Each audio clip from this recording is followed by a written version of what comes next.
చిన్న పిల్లలండి, వాళ్ళకి సంతోషం వచ్చినా, దుఃఖం వచ్చినా కూడా ఫస్ట్ తల్లిదండ్రుల దగ్గరికే వస్తారు కష్టం, సుఖం చెప్పుకోవడానికనమాట.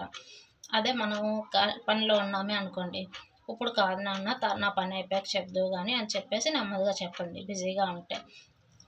అలా కాకుండా "నువ్విప్పుడు నన్ను డిస్టర్బ్ చేయకు, విసిగించకు, అవతలకి పో" అనేసి అన్నామనుకోండి, ఇంక పనైనా కూడా వాళ్ళు చెప్పకపోవచ్చు. ఎందుకంటే భయం అనమాట.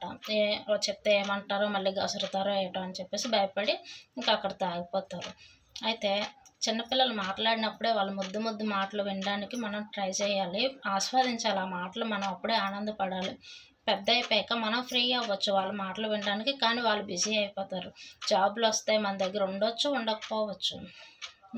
తర్వాత వాళ్ళ మాటలు మనం విందామన్నా సరే వాళ్ళకి మాట్లాడడానికి ఖాళీ ఉండకపోవచ్చు. అందుకే ఆ దేవుడు ఇచ్చినప్పుడే మనం ఆస్వాదించాలి పిల్లల్ని.